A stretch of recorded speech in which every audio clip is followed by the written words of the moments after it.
الشيطان الرجيم پناہ مانگتا ہوں میں اللہ کی شیطان مردود سے۔ بسم اللہ الرحمن الرحیم شروع اللہ کا نام لے کر جو بڑا مہربان نہایت رحم والا ہے۔ وَإِذَا سَأَلَكَ عِبَادِي أَنِّي فَإِنِّي قَرِيبٌ أُجِيبُ دَعْوَةَ الدَّاعِ إِذَا دَعَانِ فَلْيَسْتَجِيبُوا لِي وَلْيُؤْمِنُوا بِي لَعَلَّهُمْ يَرْشُدُونَ۔ وَإِذَا سَأَلَكَ عِبَادِي، اور اے پیغمبر وَإِذَا سَأَلَكَ، جب میرے بندے آپ سے میرے بارے میں پوچھیں، جب سوال کریں عبادی میرے بندے انی میرے بارے میں، فَإِنِّي تو ان سے کہہ دو فَإِنِّي قریب میں تمہارے بہت قریب ہوں، اجیب دعوت الداعی اذا دعان، اجیب میں پکار کا جواب دیتا ہوں، دعوت الداع پکارنے والی کی پکار، اذا دعان جب وہ پکارتا ہے، فَلْيَسْتَجِيبُوا لِي لہذا وہ بھی میری بات کو دل سے قبول کریں،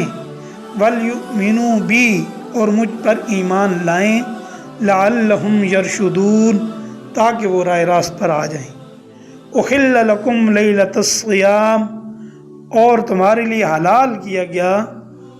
رمضان کی راتوں کو، الرَّفَثُ إِلَىٰ نِسَائِكُمْ کہ تم اپنی بیویوں سے بے تکلف صحبت کرو، ہن لباس لکم وانتم لباس لہن وہ تمہارے لیے لباس ہیں تم ان کے لیے لباس ہو، علم اللہ انکم کنتم تختانون اللہ کو علم تھا کہ تم اپنے آپ میں خیانت کر رہے ہو، فتاب علیکم وعفا عنکم پھر اس نے تم پر عنایت کی اور تمہاری غلطی معاف کر دی، فالآن فو اس کا مطلب پس، الآن اب، باشروہن تم ان سے صحبت کر لیا کرو، وابتغوا ما کتب اللہ لکم اور جو کچھ اللہ نے تمہارے لیے لکھ رکھا ہے اسے طلب کرو، یعنی اولاد کو طلب کرو۔ رمضان کے ذکر کے عین درمیان اس آیت کو لانے کی وجہ شاید یہ ہو کہ پیچھے رمضان کی گنتی پوری کرنے کا جو ذکر آیا، اس سے کسی کو خیال ہو سکتا تھا کہ رمضان گزرنے کے بعد شاید اللہ تعالیٰ سے وہ قرب باقی نہ رہے جو اس مبارک مہینے میں حاصل ہوا تھا۔ اس آیت نے اس خیال کی تردید کرتی ہوئی واضح فرما دیا اللہ تعالیٰ ہر آن اپنے بندوں کے قریب ہے اور ان کی پکار سنتا ہے۔ دوسری آیت کے اندر جس کے اندر صحبت کا حکم ہے،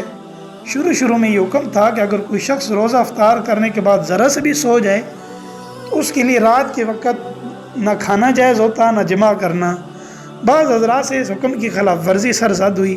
انہوں نے رات کے وقت اپنی بیویوں سے جمع کر لیا۔